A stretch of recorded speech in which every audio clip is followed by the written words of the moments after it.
जय श्री कृष्णा। मैं हूं पंडित सुनील भारद्वाज।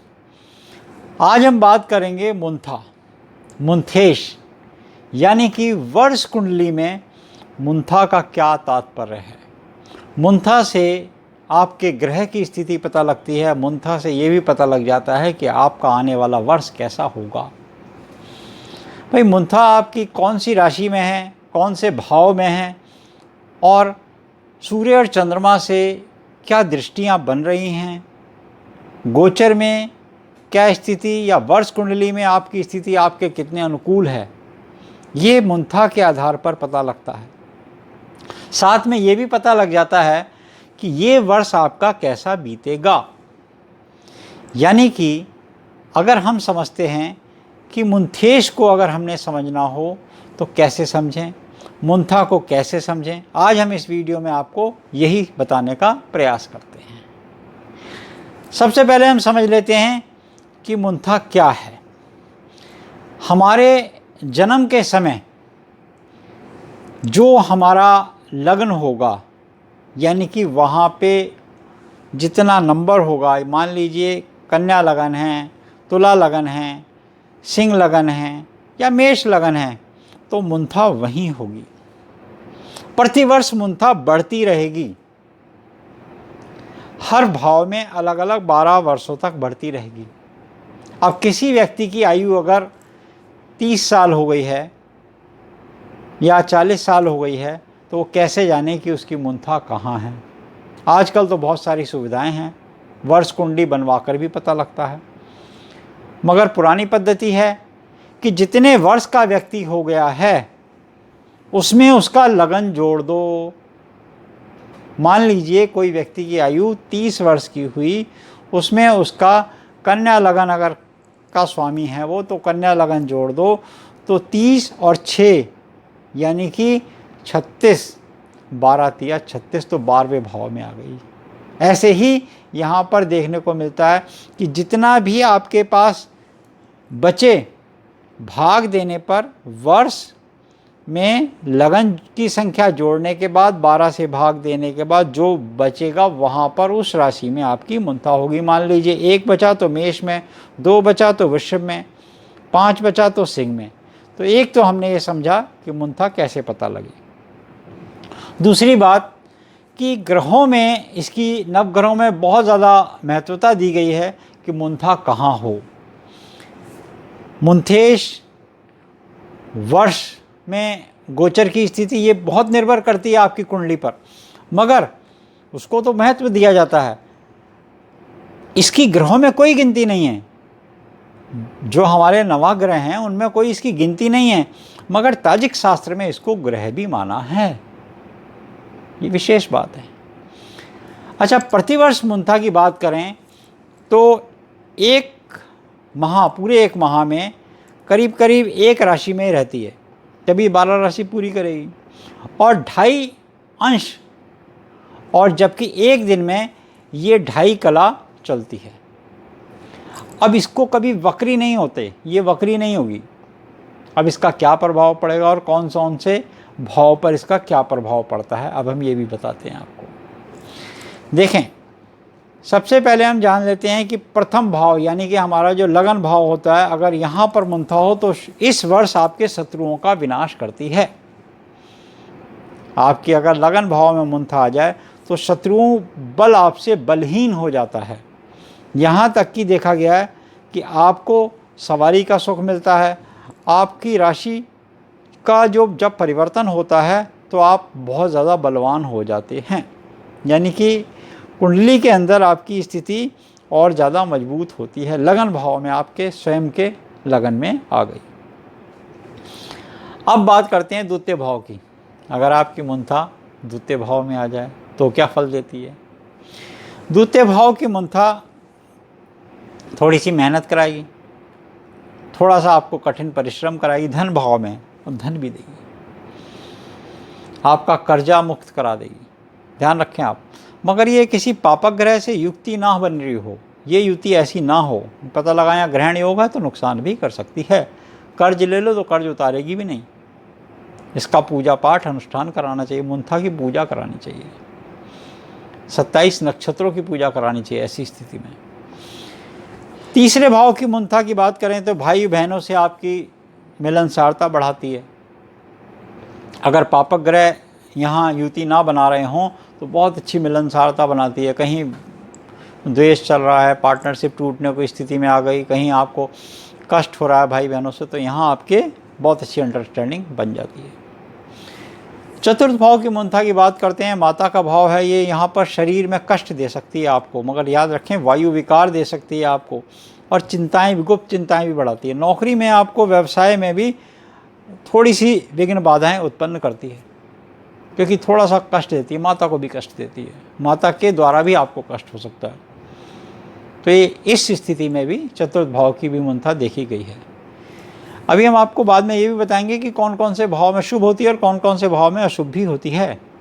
पंचम भाव की बात कर लेते हैं। तो पंचम भाव में शुभ फल देती है, जैसे हम बता रहे हैं आपको। तो पंचम भाव में आपके शत्रुओं पर विजय दिलाती है, आपकी बुद्धि का विकास करती है, यानी कि आपकी संतान की उत्पत्ति बढ़ाती है, संतान बढ़ाती है, संतान देती है, साथ में आपको मनोबल आपका बढ़ाती है, क्योंकि यहाँ से बैठकर एकादश भाव को भी देखती है, तो ये का आपका बलवान बनते हैं। मगर पापग्रह की युति नहीं होनी चाहिए, दृष्टि भी नहीं होनी चाहिए। छठे भाव की बात करते हैं। रोग और शत्रुता का घर है, कर्जे का भी रोग है, तो यहाँ पर आपको कहीं ना कहीं भय लगा रहता है, चिंता बनी रहती है, हर समय आप परेशान रहते हैं, करूँ नहीं करूँ, किंतु और परंतु में आप फंसे रहते हैं छठे भाव में। सातवें भाव की स्पाउस हाउस की बात करते हैं, स्त्री या पुरुष की बात करते हैं, तो दोनों में कहीं ना कहीं मन मिटाव की स्थिति भी पैदा कर देती है, खटास भी पैदा करती है, विरोधाभास भी करती है, एक दूसरे के प्रति उतना स्नेह नहीं करती। मगर अगर यहाँ पर सूर्य और चंद्रमा की स्थिति देखने को मिले और शुभ दृष्टि पड़ रही हो, या गज केसरी योग बन रहा हो, या बुध आदित्य योग बन रहा हो, तो उस स्थिति में आपको बलवान भी बनाती है, रिश्ते मधुर भी करती है। मुंथा का यही एक प्रभाव है कि आपकी वर्ष कुंडली दिखाने के बाद ही आपको पूरे वर्ष की स्थिति पता लग पाएगी। आठवें भाव की मुंथा की बात कर लेते हैं।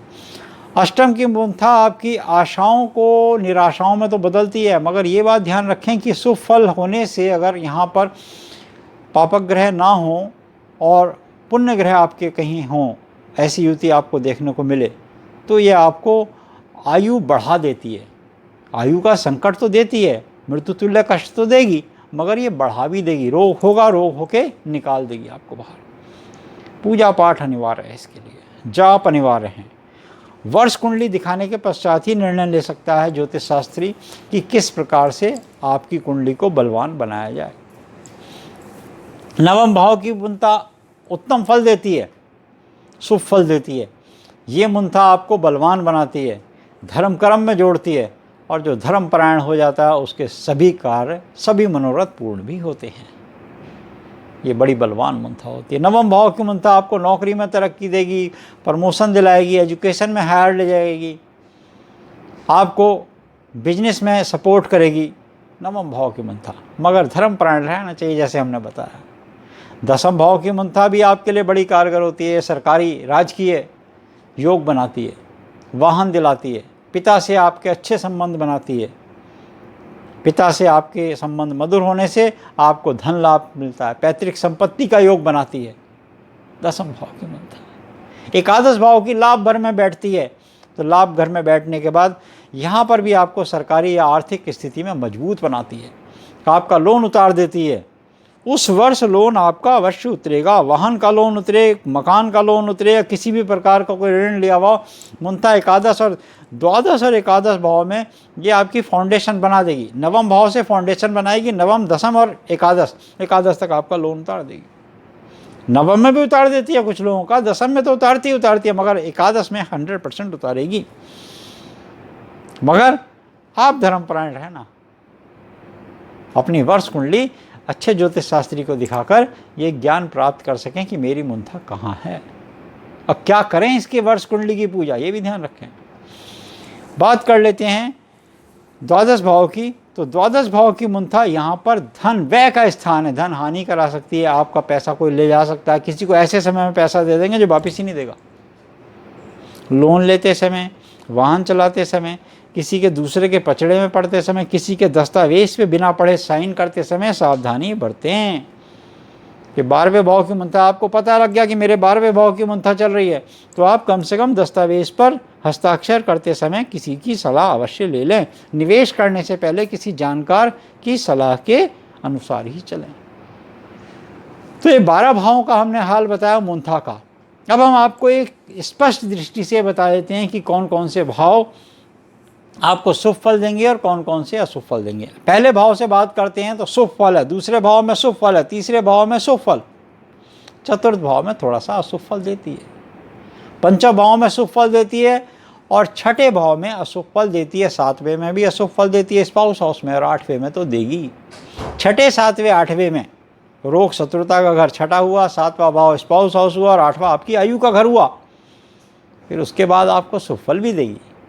नवम भाव, एक 10वां भाव और एकादश भाव में ये आपको शुभ फल देगी। फिर 12वें भाव में आपको कष्ट बाधाओं में घेर सकती है।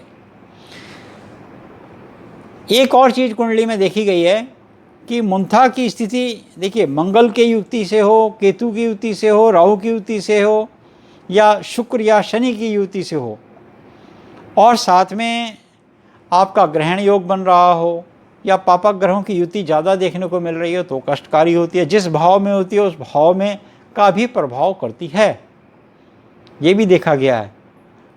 और इसका अनुष्ठान या पूजा कराने से अवश्य ग्रहों को शांति मिलती है।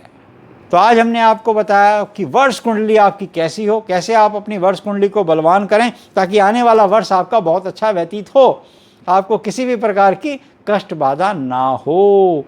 तो आप भी अपनी कुंडली दिखा सकते हैं, नीचे दिए हुए नंबरों पे हमें भी कॉल कर सकते हैं, हमसे भी आप ये जानकारी प्राप्त कर सकते हैं। भाई आयुर्वेदिक चिकित्सक, वैद्य, ज्योतिष होने के या वास्तु विशेषज्ञ होने के आधार पर तो हम आपको बता ही सकते हैं कि किस प्रकार से आपको कौन से रोगों की संभावना है या ये रोग कैसे जाएंगे। भाई प्रथम सुख निरोगी काया और माया भी चाहिए, तो वर्ष कुंडली अपनी अवश्य बनवा कर दिखाएं। ये वीडियो आपको कैसा लगा कमेंट सेक्शन में जाकर लिखिए, इसको लाइक कीजिए, शेयर कीजिए और साथ में चैनल को सब्सक्राइब भी अवश्य कर दीजिए। जय श्री कृष्ण।